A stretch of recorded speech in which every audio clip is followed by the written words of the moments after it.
Hello and welcome to another video from the Marketing Study Guide.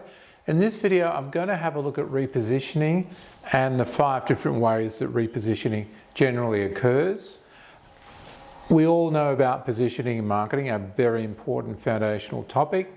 Repositioning is a deliberate or unintended change in how the brand is perceived in the marketplace. So it needs the consumer's view of the brand to change.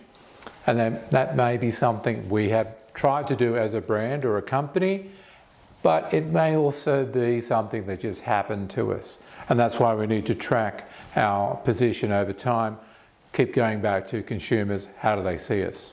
Okay, let's have a look at the 5 ways that repositioning can occur. The first one is we choose a new target market.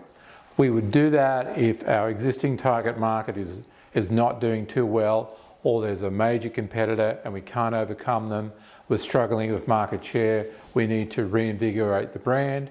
Is there a target market that we can go after that's a little bit less competitive, or perhaps our product is more suited for, and we may or may not change our marketing mix to do that, and particularly our product, but we need to change our communications and that appeal to the marketplace. So an example here, there's a iced coffee brand that typically the big consumers, the heavy users of iced coffee, so cold coffee that you buy in a convenience store and take away with you, was typically outdoor workers.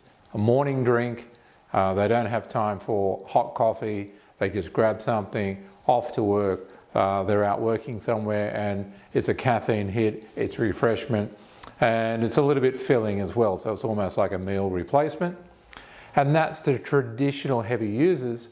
This brand decided, well, that's very competitive, lots of key players there, where else can we go? And they looked at office workers, typically low users or light users. So what they did is they changed this from a energy kick, because it's obviously got caffeine in it, for physical energy to mental energy. And they configured their ads and their communications around giving you a mental boost. So when you're a bit sluggish or you need to concentrate, this is the product for you. So that product got repositioned by selecting a new target market. That's option 1. Option 2 is targeting a new use or need. So changing the purpose of the product. And we've seen that in recent years with vinegar. Vinegar still is, but a product that you would typically put on food or in recipes, so it was a food product. Now, vinegar is seen as a cleaning product. So lots of cleaning bloggers and influencers will talk about the importance of using vinegar and cleaning around the house. So that as an industry, as a product category, has been repositioned from primarily food, which you only use a little tiny bit of, so the consumption's quite low, to cleaning, where you actually use a lot more vinegar. So here's an opportunity to reposition a product to a new and growing use.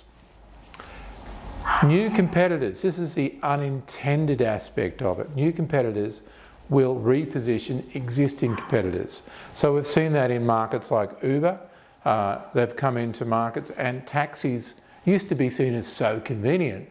Now they're seen as inconvenient because you have to go to a taxi rank or use some sort of app, and it's not as sophisticated or smooth as the Uber experience. Netflix has the same effect, and platforms like that have had the same effect on movie cinemas. And now we're seeing a lot of big-time movies or first-time movies going to streaming platforms rather than physical cinemas. And of course, a lot of people can be reached. So this is seen as faster, more convenient, more enjoyable. I can do it at home.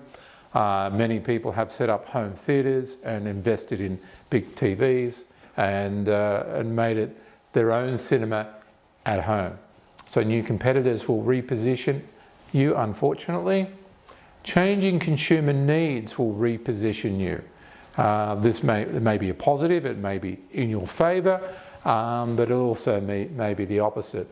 So if we look at something like restaurants, people are now far more conscious about health and diet.